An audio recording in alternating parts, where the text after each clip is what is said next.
At ngayon, narito ang kasaysayan ni Oliver. May gabing walang umaga dito sa ating dulang Maginintuang Kasaysayan.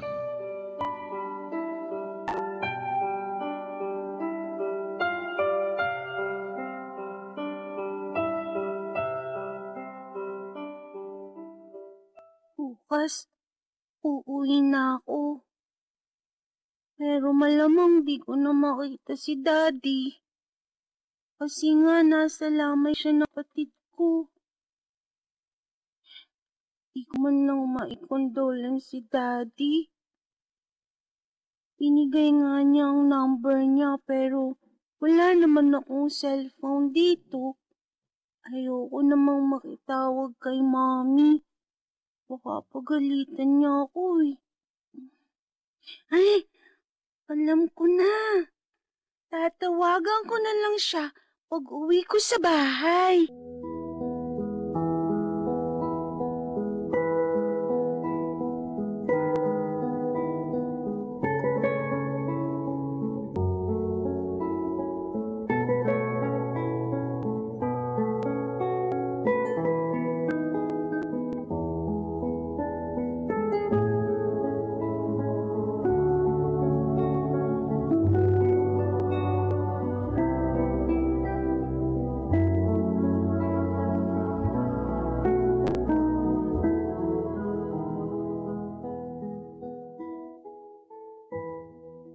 Nakakalungkot naman, Tinay.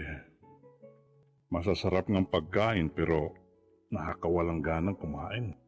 Kasi nga, ramdam natin ang kalungkutang naghahari ngayon sa bahay na ito.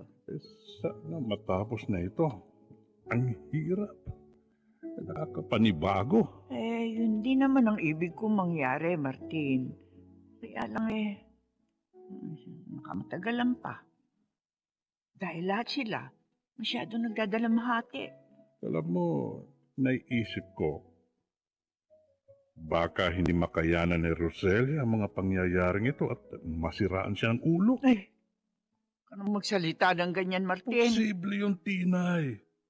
Galit nga siya kay Oliver. Pwede ba? Hoy, kung wala ka magnasasabihin isara mo na lang yung bunganga mo. Kakainis ka. Tinay naman. Bakit ka nagagalit? Paano? Hindi ka nagpapalakas ng loob. Buisit ka.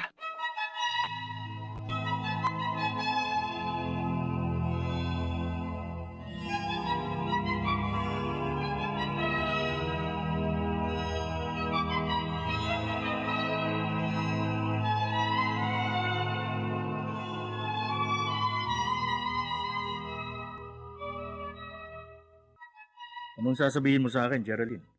Kasi, Leandro, gusto ko sana na may makapuntang tauhan mo dun sa burol ng anak ni Oliver. Bakit pa? Ano ka ba? Simple lang. Para maka-scoop tayo ng balita. Oo nga pala. Wala na tayong mababalitaan dahil naiuwi na natin dito si Jackie. Kaya nga, mag-utos ka nang pupunta dun. Okay, sige. Tatawagan ko siya. Babalitaan kita kaagad. Thank you, Leandro. Kahit kailan talaga. Hindi mo ako binibigo. Pero sana, huwag mo rin akong biguin.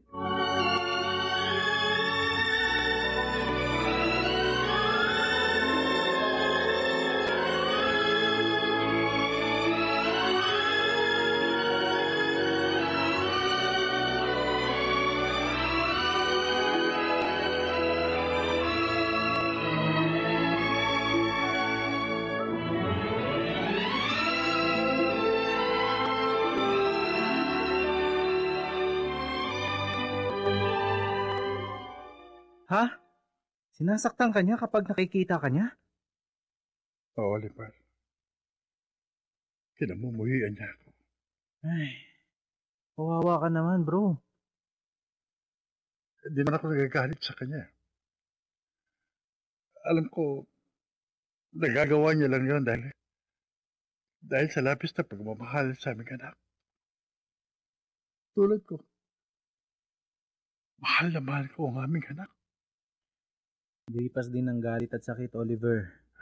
Niniwala ako na mananaig pa rin ang pagmamahal sa'yo ni Roselia. Yan din ang inaasahan ko, Samuel. Si Tito, nagkausap na ba kayo? Yan ang isa pang ikinalulungkot ko.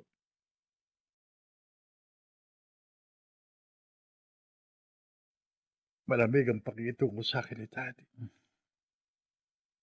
Alam ko, nagdaramdam din siya sa akin. Oliver, unawain mo na lang si Tito. Naintindihan ko naman siya.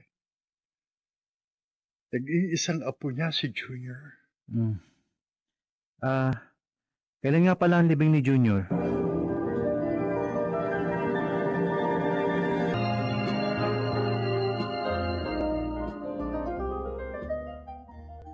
Ang lungkot naman. Hindi sinasagot ni Daddy mga tawag ko. Bakit kaya ganun? Hindi pa niya naililibing ang kapatid ko. Pero, ilang araw ako nandito sa bahay. Wala man lang ako mapagtanungan. Jackie? Gabi na. Bakit gising ka pa? Mami, Hawak mo pa yung cellphone mo. Tinatawagan mo ba ang daddy mo? kasi po medyo matagal ko na rin po siyang di nakikita eh. Bagay, makakatulong siya.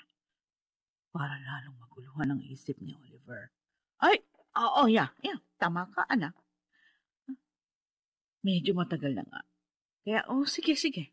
Tawagan mo siya. Hanggang sa sagutin ka niya. Hindi po kayo nagagalit, Mami?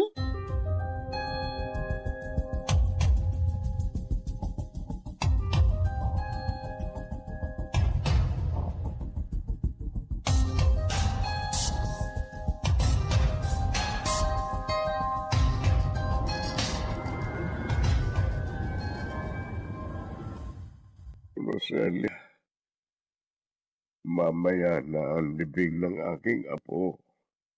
Daddy, hindi ko pa rin matanggap. Isipin ko pa lang na matapos ito, hindi ko na makikita ang anak ko. Hindi ko alam kung paano ko kakayanin. Ako man, labis ding nasasaktan.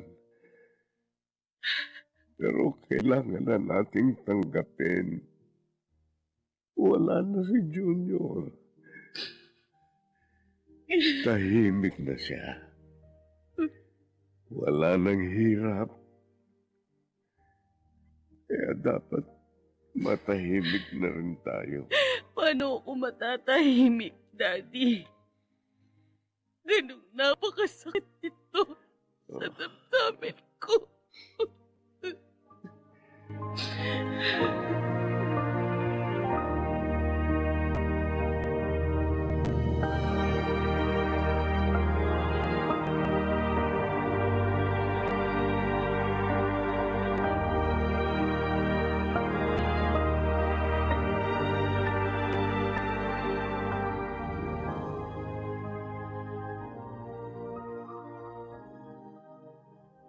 Junior, anak ko.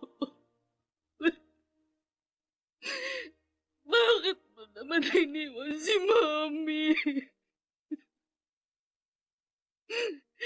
Bakit, anak ko? Roselia. Huwag mo ko hawakan. Lumayo ka sa akin. Pero, Amalis ka dito. Ayaw kitang makita. Roselia, kailan na kang isara ang kabaho ni Junior? Hindi! Ayoko mapalayo sa akin ng anak ko! Ayoko! Paano to, Oliver? Anong gagawin natin?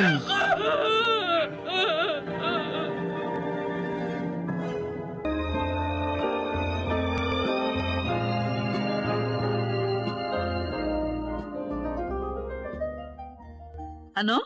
Nailibing na ang anak nila? Oo, Yun ang sinabi sa akin ng inutusan kong pumunta sa kanila. Mhm. Inimatay nga raw uli si Roselia. Buti nga. Tama lang na mawalan din sila. Pero nakakaramdam din ako ng awa sa kanila. Ano? Masakit At ang bakit? mamatayan ng anak, Geraldine. Kulang pang nararanasan nila sa mga paghihirap na dinanas ko noon. Kulang pa yon, Leandro. Kaya hindi ka dapat maawa sa sino man sa mga yon.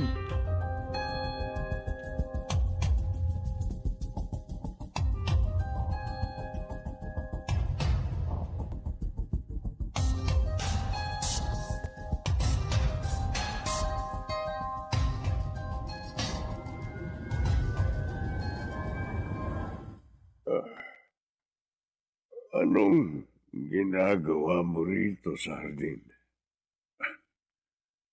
Nakita ko narito kayo. Kaya lumapit ako.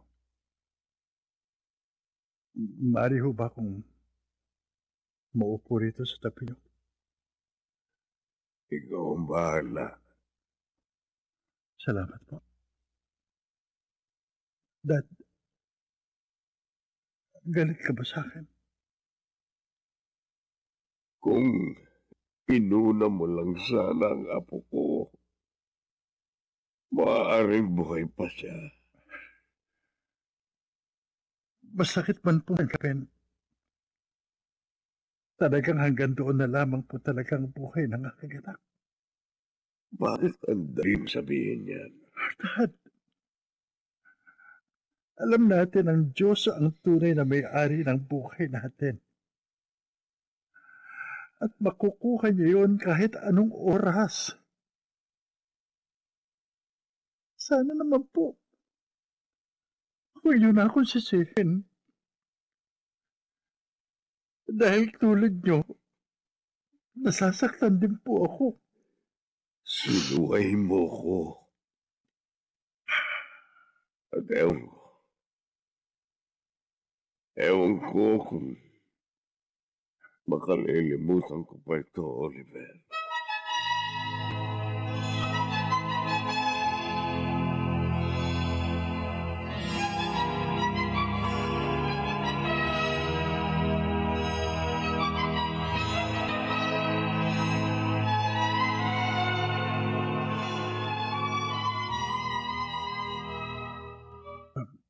Rosalia, bakit may dala kang kumot at unan?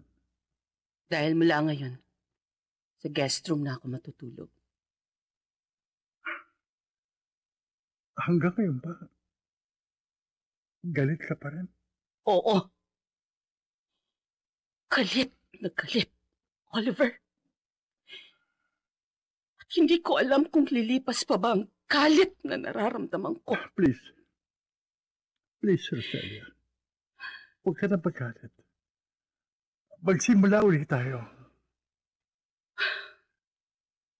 Hindi ko alam. Hindi ko alam kung makakaya pa kitang patawarin. Oliver?